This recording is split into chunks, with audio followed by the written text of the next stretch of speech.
I think there's no denying that baskets are made for storing stuff. Sure, they can be totally decorative or even totally functional, like a laundry basket, but I have found that at my house they have become receptacles for toys, magazines, books, DVDs, the television clickers, and the list goes on.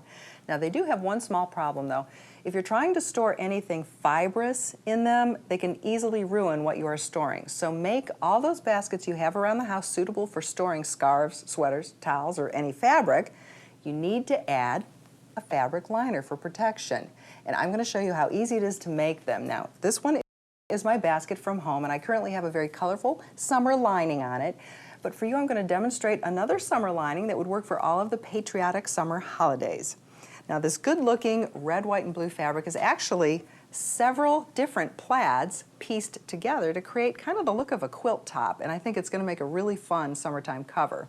Now, to start, of course, you need the measurements. Now, using my fabric measuring tape, I can see that the bottom of my basket, you can't see it, but I can see it, it's 10 inches. And the top, however, is at 11. Now, the height, I think we had about 6 inches if I remember correctly. Yes, 6 inches.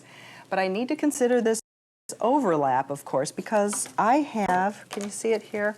Handles in this. And I want to make sure that 3 inches goes over the edge so it covers the open handles in the basket. Otherwise, the reverse side of the fabric would show through, and we don't want that. So here's my drawing, because I need to keep all the measurements fresh in my mind, and I have to figure out how to make it. Now, I know I want a 1/2 inch seam allowance all the way around my bottom piece. So, of course, that one's very easy.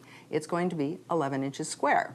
The sides are a little tougher, though, and I decided to try using 2 pieces for the sides instead of 4 separate ones, and it actually worked out pretty well on this first one. Now, I also knew that the base was smaller than the top, so I was going to have to kind of angle the side pieces a little bit. Well, next I needed to make a template, and to do this I just taped together a couple pieces of my printer paper.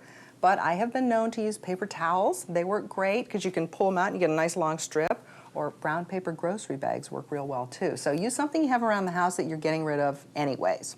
So as you can see, I made my 11 by 11 inch square base, and then I kind of drew up what I thought was going to be right for the 2 side pieces at 21 inches on the bottom, which is the 10 inches plus 10 inches plus 1/2 inch seam allowances on both ends. And then at the top I figured 23 inches because of the 11 plus 11 and a 1/2 inch on each side. Well, I used these templates for the very first lining, and when it was complete I put it on, but it was really big right here along this edge. Well, I forgot that the 11 inches was up here and only at the 6 inch area, but as I turned it over here, as I folded the fabric down, it started getting narrower again. So I was able to fix it by just cinching in the 2 corners, and I think it fits pretty nicely now. So you can fix just about anything. You can see on my template, right here I've drawn some lines. I'm actually trying to straighten it up here a little bit from the 6 inch level instead of continuing to go wider. So we're going to see how it comes out on this one. So once you have all 3 pieces cut out, you need to stitch the 2 panels together, which is what I'm working on right here. I've already stitched this side, and I'm going to stitch the angles with the right sides facing each other. Now, I have one side pinned already, so we're going to stitch that one in place. Okay, get myself set here. Okay, I like to back tack a little bit when I get started, and I'm just doing a straight stitch. Notice I'm pulling my pins out as I go, and I am using just an all-purpose thread. We want to pull those pins out basically because we don't want to break any of our needles on our machine. Okay, now once we have that done, normally I would put this through and zigzag the edge. Now you can see here on the opposite side that I've already done just that. Now let's get the bottom attached. To do this, you want to start at one of your stitched corners and pin the corner of the bottom to it, making sure that you have right sides of the fabric facing each other. Pin the opposite corner of the bottom to the other stitched edge, and then you want to fill in with pins all the way around. Now the sewing of this does get a little tricky at the corners. You just need to kind of keep your hand inside the lining as you stitch. So you're keeping the side panels flat as possible. When you stitch into the corner, stop 1/2 inch of the end of that stitching of the fabric, lift up your presser foot and kind of swivel it. I can give you a little bit of a demo of that when I finish this one line. Let me do a little stitching here. Okay.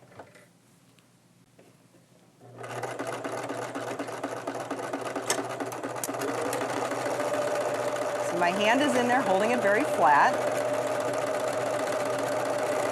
And I'm running over the pins right now because it's too much to handle to actually pull the pins out and keep this nice and flat. Let me get into the corner. I'm stopping at about a 1/2 inch, pop in my needle, lift up that presser foot and spin. Put it back down, and I can continue along the other side. Now, one thing I want to say about that too is if there is a little bit of pinched fabric here and there, it isn't going to make that big of a difference in how the basket functions for you, so don't get stressed about that either. All right, we'll pull the pins out. And normally what I would do, I'm not going to take the time to do it now, but I did cut this seam on the previous lining. It's zigzag stitched again, so you have it kind of finished all the way around. Then the last step is seam binding of some sort to finish off the top edge. Now, I guess you could just pin it over twice and hem it if you like, you know, the top edge of this without adding the seam binding, but make sure you add enough material to your template then if you're going to do that. Now, I only added a 1/2 inch at the bottom for a seam allowance and a 1/4 at the top because I knew I was going to add a ribbon to this one and a seam binding, of course, to the last one. Now, ribbon is easy to use because you just fold it over the edge, or I have my pins. Fold it right over the edge like this, pin it in place, and stitch it on. And when you get back to where you started, cut the ribbon long, fold it over, and then stitch to the end, and you're done. Now let me go ahead and I'll stitch this one. I'm going to keep the white thread in here. Normally I would switch this out now to my navy to match it, but of course an accent color is always a good idea too. Then we'll take our pins out and we're going to see how this fits. See how I did. All right, let's get it on the basket here. Pull one off. Season's changing. Time to try something new. You know, you can make these for all the holidays. Once you get the hang of it, and once you get your template cut right, you're going to have a lot of fun doing these. Pull it over. Yes, yes. See me feeling proud of myself? There you go. Another oh, I don't even have that straight. You need to tell me. Straighten it up. All right, another fantastic basket, maybe for this summer or any holiday.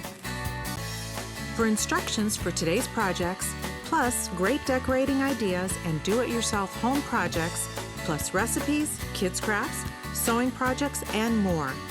Everything for around your house. Visit us on the web at mattandshari.com. This is Show 211.